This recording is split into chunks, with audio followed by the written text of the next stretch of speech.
J'étais musulmane et je suis devenue chrétienne. Il y a quelque chose qui m'a particulièrement touchée il y a quelques années alors que je changeais de religion et c'était très compliqué pour moi. Tout était à refaire alors que j'étais en construction en tant que jeune femme, que ce soit au niveau de mon identité religieuse ou même en tant que telle. J'avais une peur d'être rejetée par tout le monde. On va pas se mentir, j'ai perdu une partie de ma famille, une partie de mes amis et une partie de moi-même. Et alors que je faisais ce deuil-là, je m'attendais à être totalement rejetée par mon quartier. Sachant que je viens d'un milieu populaire, je m'attendais à être rejetée de mon quartier, alors que l'islam est très présente et que j'ai toujours grandi en tant que telle, sachant que je suis maghrébine aussi.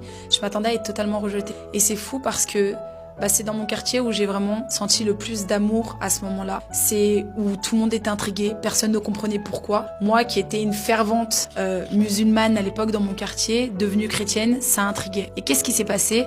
J'ai commencé à faire de maison en maison et j'ai des familles, qu'elles soient maghrébines, comoriennes, sénégalaises, qui ont commencé à m'ouvrir les portes de leur salon et on a commencé à discuter autour de nos convictions, autour de notre religion respective, pourquoi j'ai décidé de changer.